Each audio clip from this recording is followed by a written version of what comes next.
Hello दोस्तों, मैं उज्जवल कुमार। आज हम लोग बायोलॉजी को पढ़ने वाले हैं, जिसमें कि हमारा जो टॉपिक है आज बोटनी है, जिसमें हम लोग पढ़ने वाले हैं प्लांट टिश्यू के बारे में, यानी पादप उत्तक के बारे में। यह जो टॉपिक है, सभी प्रकार के वनडे एग्जाम में इस टॉपिक से प्रश्न पूछे जाते हैं। तो चलिए हम लोग देखते हैं। बात करते हैं प्लांट टिश्यू यानी पादप उत्तक के बारे में। तो इसको दो भागों में बांटा गया है। पहला हो गया मेरिस्मेटिक टिश्यू, जिसको हम बोलते हैं हिंदी में विभज्योतक उत्तक। ठीक है। दूसरा होता है परमानेंट टिश्यू, जिसको हम बोलते हैं अस्थायी उत्तक। इतनी बात समझ गया। अब हम बात करते हैं विभज्योतक उत्तक और अस्थायी उत्तक दोनों के बारे में। इस दोनों में क्या डिफरेंस है, यानी क्या अंतर पाए जाते हैं। तो बात करते हैं एक एक करके विभज्योतक उत्तक के बारे में। तो इसमें क्या होता है, इसमें सेल डिवीजन होता है। ठीक है, इसमें क्या होता है, सेल डिवीजन होता है। लेकिन वही अस्थायी उत्तक की बात करें तो इसमें सेल डिवीजन नहीं होता है। ठीक है, यानी कहने का मतलब विभज्योतक उत्तक में कोशिका का विभाजन होता है, लेकिन अस्थायी उत्तक में कोशिका का विभाजन नहीं होता है। हम फिर बात करते हैं विभज्योतक उत्तक के बारे में। तो यह प्लांट की वृद्धि और विकास करवाती है। विभज्योतक उत्तक जो होती है वह प्लांट की क्या करवाती है, वृद्धि और विकास करवाती है। लेकिन हम बात करते हैं अस्थायी उत्तक के बारे में, तो यह पौधों के अंदर संवहन करवाती है। ठीक है, कहने का मतलब ट्रांसपोर्टेशन करवाती है। बात करते हैं विभज्योतक उत्तक के बारे में। तो यह पौधों में घाव भरने का काम करती है। यह पौधों में क्या करती है, घाव भरने का काम करती है। मान लीजिए कहीं पौधों की डाली टूट गई, ठीक है, तो वहाँ टूटे हुए भाग को क्या करता है, ये मरम्मत करता है। अस्थायी उत्तक की बात करें तो यह संग्रहण करता है। क्या करता है, संग्रहण करता है। यानी संग्रहण कहने का मतलब स्टोरेज करता है ये अस्थायी उत्तक। और ये संग्रहण किसका करता है, स्टोरेज किसका करता है, तो ये फूड का, वाटर का, ये सब का क्या करता है, स्टोर करता है। इतनी बात समझ गए होंगे। अब हम आगे बात करते हैं। हम बात करते हैं मेरिस्मेटिक टिश्यू के बारे में। तो इसको भी तीन भागों में बांटा गया है। ठीक है, पहला हो गया एपिकल मेरिस्मेटिक टिश्यू, जिसको हम लोग हिंदी में बोलते हैं शीर्ष विभज्योतक उत्तक। ठीक है। दूसरा है इंटरसिलियरी मेरिस्मेटिक टिश्यू, जिसको हम लोग बोलते हैं अंतर्वेशी विभज्योतक उत्तक। और जो तीसरा है वो लेटरल मेरिस्मेटिक टिश्यू, जिसको हम लोग बोलते हैं पार्श्व विभज्योतक उत्तक। इतनी बात आप समझे। चलिए आगे हम बात करते हैं अब परमानेंट टिश्यू के बारे में। हमने पहले ही पढ़ा है ना हम लोगों ने मेरिस्मेटिक टिश्यू और परमानेंट टिश्यू के बारे में बताया, अब पढ़ लिया है कि दोनों में क्या डिफरेंस है। अब हम बात करते हैं डिटेल से परमानेंट टिश्यू के बारे में। तो परमानेंट टिश्यू को भी दो भागों में बांटा गया है। एक है सिंपल परमानेंट टिश्यू, जिसको हिंदी में बोलते हैं अस्थाई सरल अस्थायी उत्तक।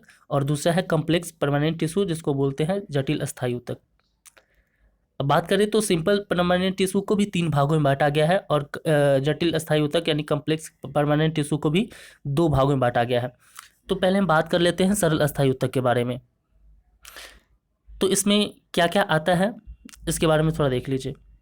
इसमें आता है पैरेन्काइमा, कोलेनकाइमा, स्क्लेरेन्काइमा। ठीक है। और कॉम्प्लेक्स परमानेंट टिश्यू में आता है जाइलम और फ्लोएम। ठीक है, चलिए आगे हम लोग बात करते हैं आगे। अब बात करते हैं एपिकल मेरिस्मेटिक टिश्यू के बारे में। ये होता क्या है एपिकल मेरिस्मेटिक टिश्यू। जैसा कि हम लोग पहले ही देखे थे, मेरिस्मेटिक टिश्यू को तीन भागों में बांटा गया है। एक एपिकल हो गया, और इंटरसिलियरी हो गया, और लेटरल हो गया। तो हम बात करते हैं अब एपिकल मेरिस्मेटिक टिश्यू के बारे में, यानी शीर्ष विभज्योतक उत्तक के बारे में। ये क्या होता है, इसका क्या काम है। तो हम बात करें तो एपिकल मेरिस्मेटिक टिश्यू यह क्या करता है, तो यह पौधों की जड़ और तने की वृद्धि और विकास करवाता है। ठीक है, एपिकल मेरिस्मेटिक टिश्यू क्या करवाता है, तो पौधों की जड़ तना की क्या करवाता है, वृद्धि करवाता है और विकास करवाता है। और यह पौधों की लंबाई देने का कार्य करता है। ठीक है, इतनी बात समझ गया। चलिए आगे हम बात करते हैं इंटरसिलरी मेरिस्मेटिक टिश्यू के बारे में। अब इसका क्या काम है, तो यह इंटरनोड की ग्रोथ करवाता है, ठीक है, और यह पेड़ के पत्तों को पेड़ से चिपकाए रखने में मदद करता है। पेड़ की जो पत्ते होती हैं उसको पेड़ से क्या करता है, चिपकाए रखने में क्या करता है, मदद करता है ये टिश्यू। अब तीसरे नंबर बात करें लेटरल मेरिस्मेटिक टिश्यू के बारे में, तो यह पेड़ की चौड़ाई जो धरती से सटा हुआ है, ठीक है, उसका क्या होता है, ये भाग होता है, समझ रहे हैं, और उसकी चौड़ाई यानी मोटाई बढ़ाने में क्या करता है, ये वृद्धि करता है, ठीक है। जो धरती से सटा हुआ जो भाग है उसकी चौड़ाई और मोटाई को वृद्धि करवाने में इसका क्या है, इसका सहयोग होता है, किसका, तो लेटरल मेरिस्मेटिक टिश्यू का। हम आगे बात करते हैं अब पैरेन्काइमा के बारे में।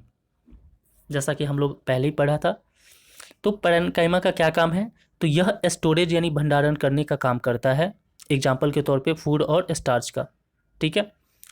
और यह नरम उत्तक होते हैं, पैरेन्काइमा जो है नरम उत्तक होता है, और यह पौधों के जड़ एवं फूलों में पाए जाते हैं। ये कहाँ पाए जाते हैं, तो पौधों के जड़ में और फूलों में पाए जाते हैं।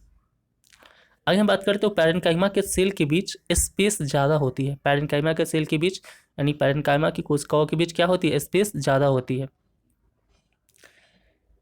हम बात करते हैं आगे, तो फ्लोटिंग प्लांट्स में यह उत्तक पाए जाते हैं। फ्लोटिंग प्लांट्स कहने का मतलब जो पानी में तैरने वाले जो पौधे होते हैं उसमें यह उत्तक पाए जाते हैं, ठीक है।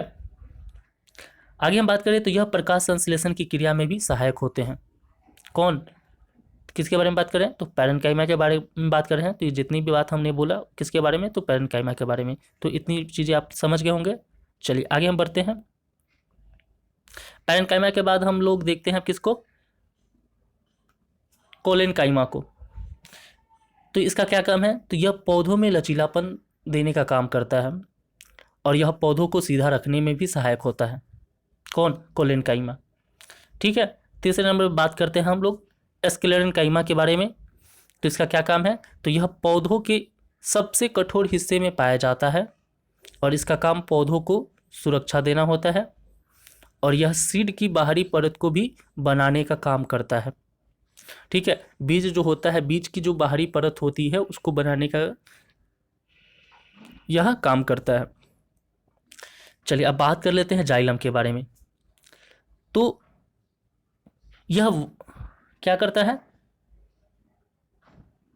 यह वाटर प्लस मिनरल को पेड़ की जड़ों से पत्तों तक पहुंचाता है। कौन, जाइलम। जाइलम क्या करता है, तो वाटर और मिनरल्स को क्या करता है, पेड़ की जड़ों तक पत्तों से, पेड़ की जड़ों से पत्तों तक क्या करता है, ये पहुंचाता है और यह प्रकाश संश्लेषण में भी मदद करता है।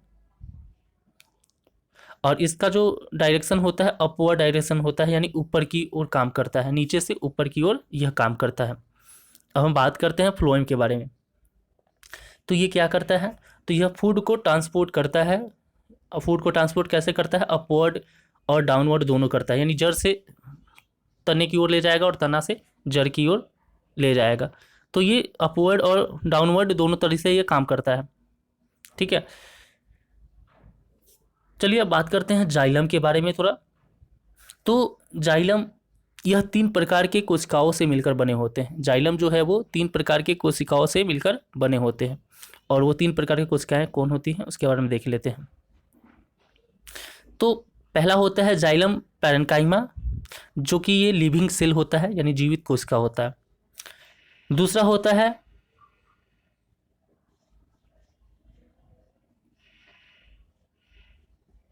ट्रैकियाज और तीसरा होता है फाइबर सेल्स, जो कि ये दोनों क्या होता है, डेड सेल होता है यानी मृत कोशिका होती है, ठीक है। हम फ्लोएम के बारे में थोड़ा देखते हैं। तो यह 4 प्रकार की कोशिकाओं से मिलकर बना होता है। फ्लोएम जो होता है वो 4 प्रकार की कोशिकाओं से मिलकर बना होता है। वो 4 प्रकार की कोशिकाएं कौन होती हैं उसके बारे में देख लेते हैं।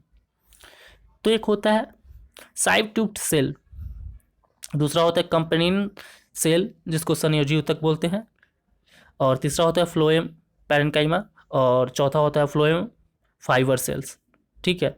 जिसमें कि साइव ट्यूब सेल्स कंपेनियन सेल्स यानी संयोजी ऊतक और फ्लोएम पैरेन्काइमा, ये तीनों क्या होते हैं? लिविंग सेल होते हैं, जीवित कोशिका होते हैं।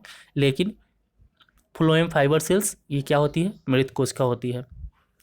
तो इन चीज़ों के बारे में हम लोग पढ़ लिए।